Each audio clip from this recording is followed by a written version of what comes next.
Palma, Cundinamarca, es el pueblo que yo llevo, metido en el corazón sus montañas y praderas, con sus mujeres hermosas, esbeltas como palmeras. Todo ese bello conjunto es un regalo de Dios, y al mirarlo cada día yo me embriago de emoción.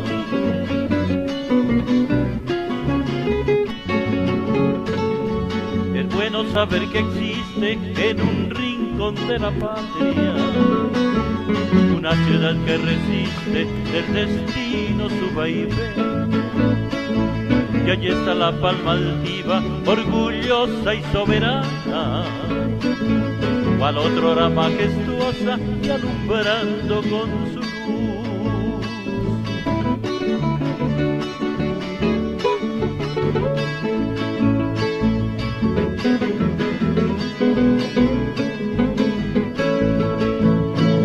Callecitas empinadas forman lindos barriecitos, el resbalón San Javier, la puerta y la explanación. Santa Bárbara bendita, qué bella es mi población. Al mirarla siento miedo que algún único traidor la borre de nuestro mapa trayendo desolación.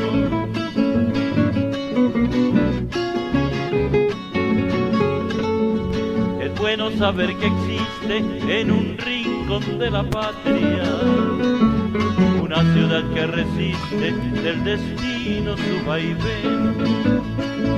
Y allí está la palma altiva, orgullosa y soberana, cual otrora majestuosa y alumbrando con su luz.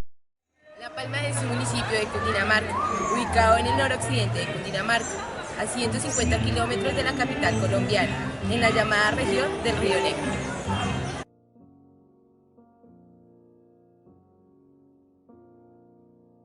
La Palma ha sido uno de los municipios de Cundinamarca más golpeados por el conflicto armado interno de nuestro país en las últimas décadas.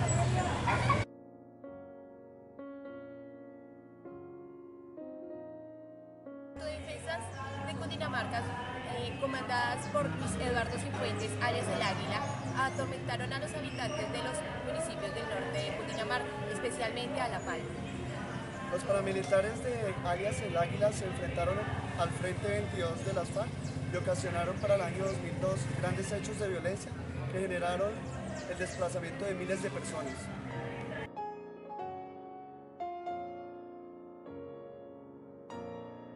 En cifras, la población desplazada para el año 2000 se presentaron 342 desplazamientos, para el año 2001 aumentó a 986 y entre el 2002 llegó a los 3.000 desplazados para el municipio de La Palma.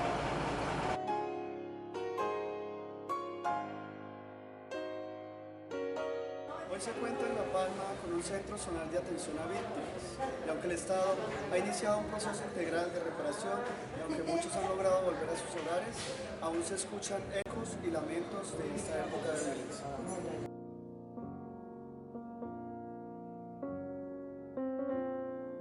Yo lo buscaba por entre esos potreros, yo no lo encontraba ni nada, con una linterna en la mano, hasta que, visto que yo no la encontraba, yo siempre me volví hacia la casa. Entonces sabía que él estaba en la tal fiesta. Ya cuando alumbrando así, llegué a un portón que había antes de llegar a la casa. Apenas empujé el portón y lo enfoqué con la linterna.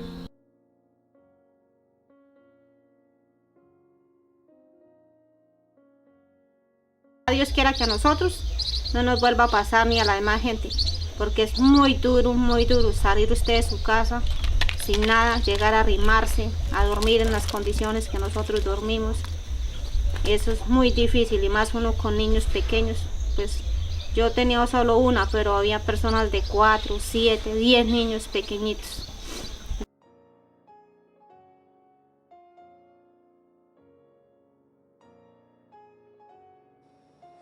Nos encontramos encontramos con la señora Emilce Rueda. Ella nos va a relatar un poco sobre cómo su familia vivió la violencia en esta época. Buenas tardes, señora Emilce. ¿Cómo están? Mucho gusto. Pues yo soy María Emilce Rueda. La vereda Tabacal, en el tiempo de 2002, fue una violencia muy terrible. En el caso mío, mataron a mi esposo ahí dentro de la casa, delante a mis hijos. Y para mí, pues, en ese momento fue muy duro. De ahí me tocó irme para Bogotá. Allá en Bogotá, pues, me fue muy mal, me tocó volver a regresar. Estábamos en la misma violencia. Y llegué por aquí, llegué por allá, nadie me colaboraba con nada, me tocó volver a la casa, seguir por lo mismo.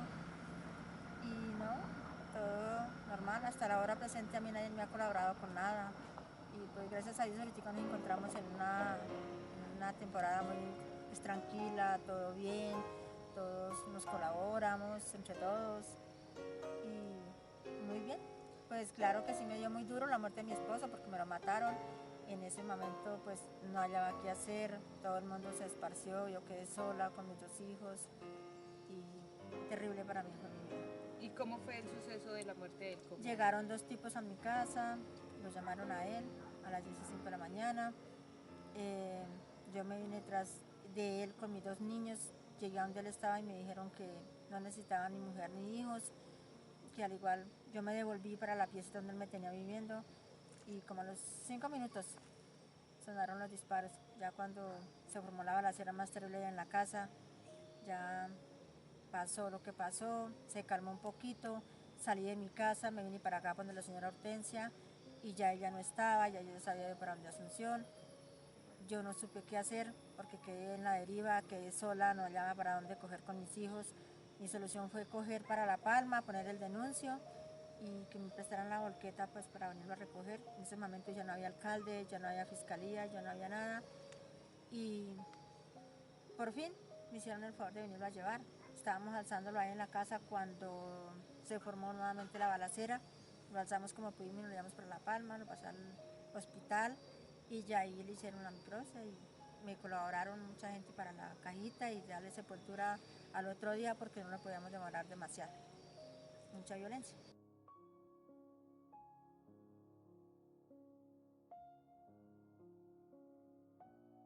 Nos encontramos con la señora María Asunción Farfán, habitante de la vereda Hinche del municipio de La Palma, Cundinamarca, quien nos hará un relato del desplazamiento masivo en el tiempo de la violencia en el año 2002. ¿Cómo está, doña Asunción? Muy bien, joven. ¿Qué le cuento? Vea, nosotros vivimos el desplazamiento masivo en el 16 de septiembre del 2002. Todos los hechos sucedieron cuando la población fue un domingo, los campesinos iban a mercar al pueblo y había un retén de los paramilitares a la entrada del pueblo. Separaron ahí las personas por veredas y fueron, a uno los golpeaban, mataron 2 personas ahí, los separaron por veredas y les dijeron que tenían 24 horas para volver a las veredas y avisarle a las demás integrantes que se habían quedado allá que no respetaban por vidas humanas ni de niños ni de personas adultas, que mejor dicho por vidas humanas no respondían. Eso sucedió ese día. Y a pesar de que nosotros ya vivíamos en medio del conflicto, a mí personalmente, para nosotros, para mi familia fue muy duro, porque a mí varias veces me detuvieron los grupos armados y me encañonaban con mi niña de 9 años, y porque yo tenía que salir a trabajar a otra vereda que me quedaba distante de la casa. Y nosotros con mis hijos quedar en medio del fuego cruzado era muy, muy tenaz, porque nosotros veíamos, a mí me daba mucho pesar con mis hijos, pensar que de aquí a mañana una bala nos cogiera a mí o a ellos. Eso era un caos completo en esos años. Y nosotros quedábamos en el fuego cruzado, donde nosotros teníamos que acostarnos en el piso para poder protegernos. Y las balas cruzaban por encima de nosotros, así para allá y para acá, hacían para allá y para acá, bujaban apenas las balas por encima de nosotros. De ese desplazamiento yo tenía, porque en ese entonces habían quemado los carros del municipio y me tocó traerme a mis papás, que ya eran 2 personas adultas mayores, para protegerlos también. Pero entonces cuando nos despacharon yo no hallaba qué hacer, yo pensaba una cosa, yo pensaba otra, y como por acá en el campo se puede vivir sin plata, pues yo no tenía la suficiente plata para decir voy a llevar a mis papás a cierta parte o no. Entonces, bueno, yo siempre, como siempre me he caracterizado que no hay que tomar la primera decisión, que hay que investigar o algo. Como por acá andaba un grupo de soldados del ejército, yo me acerqué con algunos vecinos y le preguntamos que qué tan viable era el peligro. Y al ellos decir que ellos no se responsabilizaban de nosotros, no nos quedaba otro remedio que desplazarnos, que irnos. Entonces, ese día, mi hijo mayor estaba cumpliendo los 18 años. Y bueno, entonces yo, en vista de que ya no se podía hacer nada, yo salí del vecino y encontré apenas los vecinos llorando. Unos ya se habían ido, otros estaban llorando del desespero, que qué hacían, porque es que es muy difícil tener uno lo de uno y tener que dejarlo y salir ahí a aventurar sin tener con qué pagar un arriendo ni nada. Entonces yo me devolví para abajo, para la casa, y le empaqué la ropa del colegio a los muchachos, al mayor y a la niña, aunque en ese tiempo yo casi no dejaba salir a mi hijo mayor, porque también habían reclutamientos de personas, de jóvenes. Entonces el miedo era que me lo robaran, cualquier grupo me lo podía quitar. Entonces yo en ese entonces no lo dejaba salir, sino solamente al colegio, del colegio a la casa. Entonces cuando eso se fue, el desplazamiento ya, entonces era muy caótico yo soltar a mi hijo, porque sabía que había un retén. Pero sin embargo, yo le eché la bendición y le dije: papito, cuide a su hermanita y les toca irse. Porque entonces mi hijo me decía: pero mamita, ¿cómo me voy a ir? Y ustedes, yo les dije no, váyase papito y mire a ver, cuide a su hermanita, miren a ver, lleguen donde una profesora del municipio que los quería mucho, y les dije: lleguen allá, y mientras tanto yo miro a ver qué hago, porque yo no me podía ir y dejar a mis papás. Entonces yo salí, le empaqué a mi papá y a mi mamá una ropita, lo más indispensable, una ropita, y salí aquí a la carretera principal, y le dije a un primo que me colaborara con 5.000 pesos para completar para el transporte de mi papá y mi mamá hasta Centro Chía. Entonces no nos alcanzaba de todas maneras la plata, pero yo le hice el alto al conductor, y como los conductores de acá de la zona ya sabían lo que estaba pasando, entonces yo le dije: señor, necesito que me haga un favor y me lleve a mis papás hasta el Centro Chía, pero por favor no me los cruce del puente. Si me los deja antes del puente de Centro Chía, mis papás no se van a perder, pero si su merced me los pasa, mis papás se pierden. Y cuando eso no teníamos teléfono. Y bueno, entonces yo mandé a mis papás. Primero mandé a mis hijos y luego mandé a mis papás. Duré casi 15 días sin saber si mis papás habían llegado o no, hasta que pude volver a llamar a una hermana que vive en Bogotá que por favor se fuera para Chía, averiguara si había llegado o no. Y ya después, entonces nos fuimos nosotros, mi esposo y yo, ya de ver que nos dejaron solos, nos fuimos. Y yo mandé a mis papás para Chía, y después esperamos de últimas para salirnos mi esposo y yo, porque la verdad yo no creía que eso fuera cierto, porque nosotros pues estábamos como conscientes de convivir en medio del conflicto, nosotros convivíamos, pero que yo le decía a mi esposo: pero nosotros, ¿por qué nos van a desplazar si nosotros no le servimos ni le prestamos ninguna utilidad ni a ningún grupo? Porque en ese entonces nosotros, para contar con vida hoy en día, nos tocaba decir que nosotros no sabíamos nada a cualquier grupo que nos preguntara, porque como andaban camuflados ahí, uno no sabía con qué grupo estaba hablando.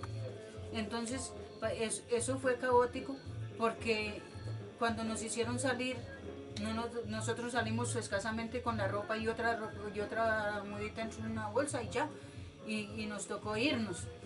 Y uno del campo, acostumbrado a producir su comida, a producir lo que uno necesita, tener que irse a una ciudad o a un pueblo es muy duro, es muy difícil.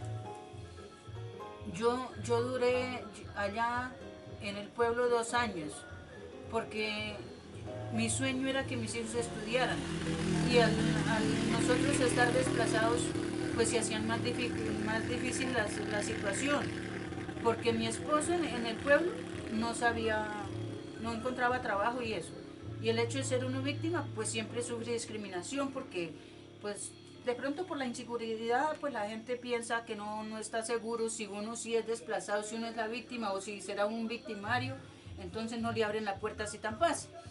Pero nosotros pues fuimos fuertes y logramos salir adelante, gracias a Dios. Y a una profesora que se llama Miriam Luz García, que ella nos ayudó muchísimo, nos brindó techo, porque a nosotros nos iban a llevar a un campamento con todos los desplazados allá, todos revueltos, de todas las veredas, de todo el municipio. Entonces ella dijo que ella no permitía que mis hijos fueran a vivir en esas condiciones, y nos brindó un techo. Pues yo tenía que trabajar muy duro para que mis hijos pudieran terminar su estudio. Sí, porque siempre las fotocopias, aunque el estudio casi no cuesta, pero sí, de todas maneras para las fotocopias y para todo eso, entonces tocaba trabajar duro.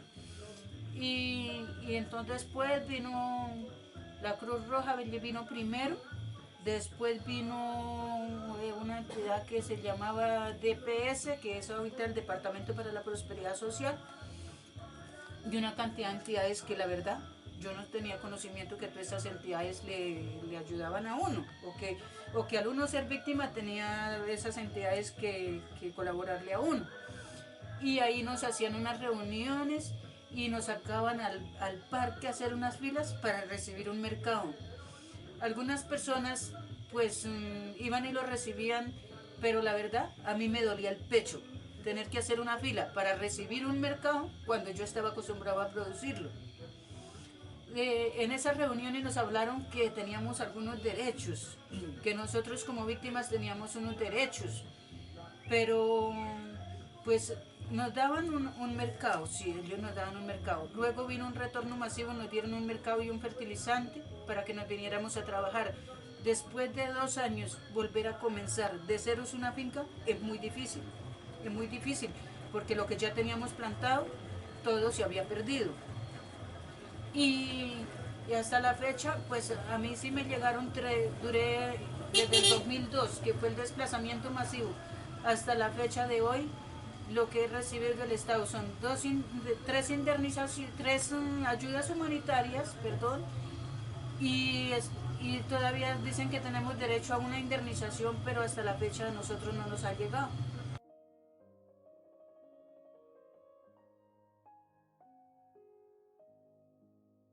Momento nos encontramos con la señora Marisela Zárate, que habitante del municipio de La Palma, que tuvo que enfrentar una situación de violencia en su familia cercana. Esta historia es una muestra de las situaciones más tristes que se puede ver a través del desplazamiento.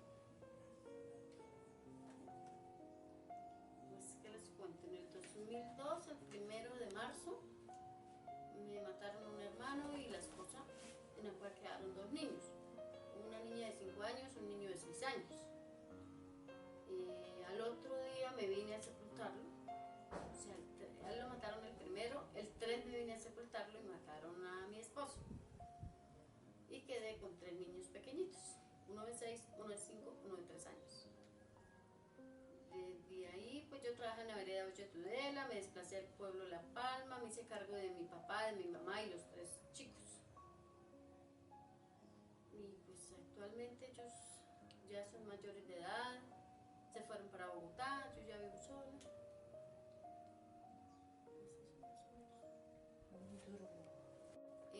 La muerte fue que llegaron 2 tipos a la tienda en Murca y le pidieron una gaseosa a la mamá de los niños y ella se paró. Cuando ella se paró le dispararon y la mataron. Y luego se largaron a correr detrás de mi hermano y lo mataron. delante de los niños. La niña, que tenía 5 años, fue a donde mi mamá y le avisó que quedaba más o menos a un cuarto de hora, pero pues a pasito de al menos media hora tuvo que haberse gastado de Murca a la Alpujarra a ir a avisar, porque el niño se escondió por allá detrás de unos tanques. Y pues al otro día la Cruz Roja fue y lo recogió. Y ya, desde ese entonces nunca volví por allá. Qué triste se oye la lluvia en los techos de cartón. Qué triste vive mi gente en las casas de cartón. Viene bajando el obrero, casi arrastrando sus pasos por el peso del sufrir. Mira que mucho ha sufrido, mira que pesa el sufrir. Arriba deja la mujer preñada, abajo está la ciudad y se pierde en su maraña. Hoy es lo mismo que ayer, es un mundo sin mañana.